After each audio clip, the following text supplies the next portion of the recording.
Hi everyone. So today we're going to start off looking at down. So we're going to divide this up into two sections. The first, we're going to be worrying about getting our dogs to lay down. We're not going to be worrying about standing up or including a hand signal just yet. We're really just focusing on the aspect of getting the dog to lay down as soon as we lure them, because this tends to be the most challenging part to the behavior. A lot of times we need to ask them to sit first or they'll get stuck. So we really want to make it a fluid behavior where they can lay down as soon as we lure them. So that's going to be our goal for the end of this video.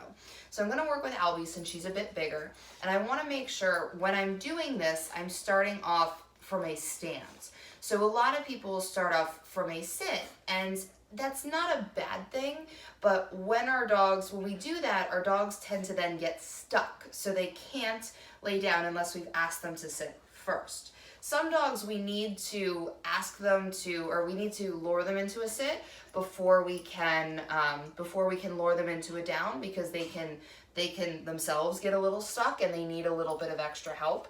But when we're doing that, we're not going to ask them to sit, because what I don't want to have happen is sit and down end up in the same place. So my dog ends up, as when I ask them to sit, they drop into a down.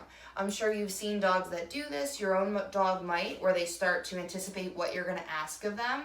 And that's when we ask them for multiple behaviors, one right after the other, in the same way every single time. So I want to make sure that it's different, that it's unpredictable. So it's not going to end up, sit down, sit down. It's just going to be, down, but I'm going to lure them into a sit first, because some dogs, it just ends up being more comfortable for them to go from a sit to a down, and that's okay. But again, we're not asking. So I'll show you what we can do if that ends up happening. So I'm going to start off with some treats in my hands. I like to work with my left hand just because if my dog is in a down or a sit, I'm going to take the treats and I'm going to lure them into a stand first. Come on. Good. And I do that just by luring straight out. I'm then going to go from an angle from her nose down to her toes. So she starts off in a stance, down to her toes. Yes, good girl. I'm then going to, once she lays down, drop 1, 2, 3 treats on the floor, and okay, 1 more after she pops up. So I'll show that to you one more time. So I start off, treat in my hands, nose to toes, she drops into that down, 1, 2, 3 treats on the floor, okay, and 1 more. So the reason I'm using 3 treats is because it's going to allow her to stay down longer, and it's going to teach her that she doesn't have to pop up right away.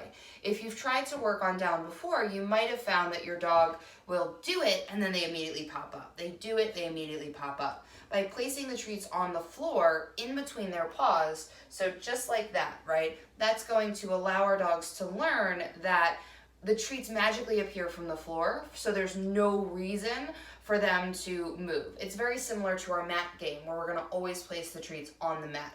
For this exercise, we're always going to place the treats on the floor, except the one that we use after after we release the dog. That one can be anywhere that you want. So if we have to lure our dogs into a sit first, all we do is we bring our hands up and then we bring it straight down. So the biggest thing with down is making sure that the angles are correct. Okay. We want to be careful that we are encouraging our dogs to lay down, but we aren't encouraging them to back up a lot of times, or to pop up. So a lot of times it works better if we have a slight angle down towards their chest, right? So you can see that I'm not going straight down, I'm not going like this, because you can see that it encourages her to walk. She ends up laying down, after she walks forward, but it tends to encourage dogs that don't quite understand what down is to just keep walking and keep moving. Another thing is when I'm doing this, oftentimes we'll work kind of going down towards the chest like this and, you know, going out from you, and that's okay, right? That's how I typically will work when I'm not doing a video and I don't necessarily need people to see kind of the lengthwise of my dog. So if you're doing that, sometimes we'll get dogs that end up backing up all the way.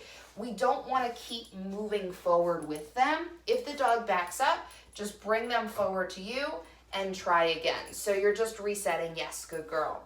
So the dog ends up learning that if they back up too far, we're not going to end up going with them. They have to come to us and they have to stay kind of in this general area in order to earn the treat. Otherwise, the dog will start to think that backing up is actually what gets them the reinforcement.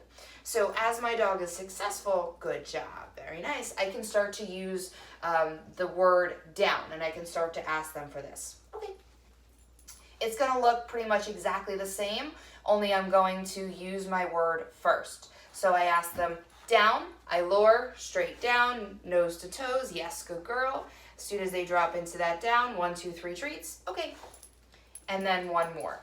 If I'm luring my dog into a sit first, I'm going to tell them down, and then lure into a sit, and then lure down. Yes, good girl, very nice, good.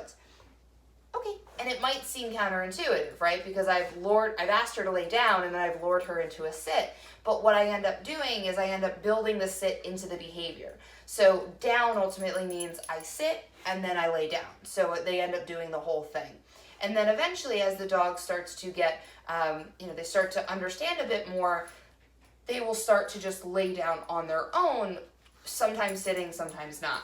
But as you can see with Albie, that's kind of how she's most comfortable, is actually just sitting and then laying down. Some dogs are just more comfortable with that, and that's not a problem. I just have to make sure that I'm taking into account that I want my dog to be able to lay down whether I've asked them to sit or not. So again, this is our introduction to down.